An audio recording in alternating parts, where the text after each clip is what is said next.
This video sponsored by BuyMore mobile app. Hi friends, இன்றைக்கி நம்ம வாழைப்பூ வடை பார்க்கலாம். ரொம்ப ஹெல்த்தியான ரெசிபி. வாங்க எப்படி பண்ணலான்னு சொல்லி பார்க்கலாம்.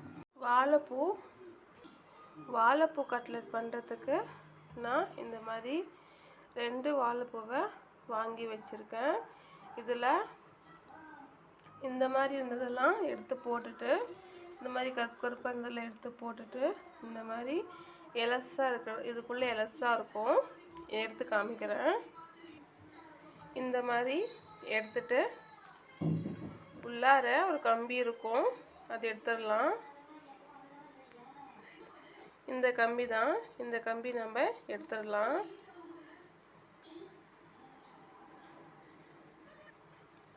இந்த பூவை மட்டும் நம்ம சுத்தம் பண்ணி எடுத்து வச்சுக்கலாம்.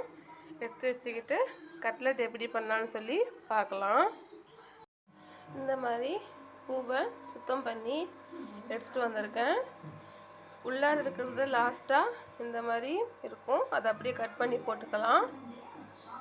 இப்போ கட் பண்ணி எடுத்துகிட்டு வரேன். இப்போ தண்ணியில் போட்டு வச்ச வாழைப்பூவை நல்லா இது பண்ணி சாப்பரில் போட்டுக்கலாம். சாப்பரில் போட்டிருக்கேன். இப்போ இதை நம்ம சாப் பண்ணி எடுத்துகிட்டு வந்துடலாம். சாப் பண்ணதுக்கப்புறம் இப்படி தான் இருக்குது. இதை நம்ம வேறு பாத்திரத்தில் மாற்றிக்கலாம். இதில் மாற்றிக்கலாம். இது கூடவே கொஞ்சம் கடலை மாவு பைண்டிங்காக, அப்புறம் கடலை மாவு போட்டதுக்கப்புறம் கொஞ்சம் மஞ்சள் தூள், காரத்துக்கு ஏற்ப மிளகாய் தூள், நான் 2 டீஸ்பூன் சேர்த்துருக்கேன். கொஞ்சம் மல்லித்தூள்,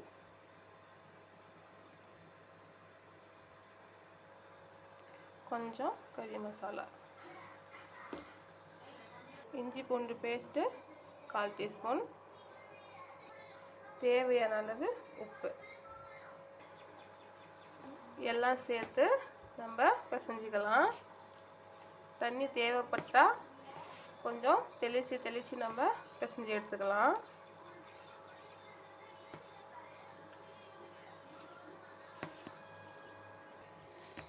நல்லா பிசைஞ்சாச்சு. நல்லா இப்படி எடுத்து உருண்டை பிடிச்சி பார்த்தா உருண்டை வரணும், அந்த பதத்துக்கு இருக்கணும். இப்போ நாம் இதை தவலை போட்டு எடுத்துக்கலாம். இப்போது எண்ணெய் சூடாயிடுச்சு, எண்ணெய் சூடாகட்டும். எண்ணெய் சூடான உடனே இந்த மாதிரி நம்ம வடை தட்டி போட்டுடலாம்.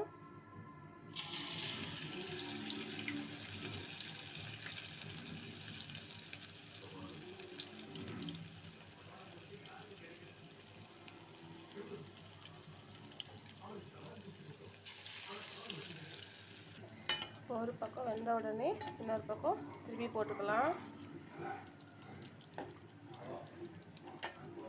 அவ்வளோதான், வெந்துருச்சு. இப்போ நம்ம எடுத்துடலாம்.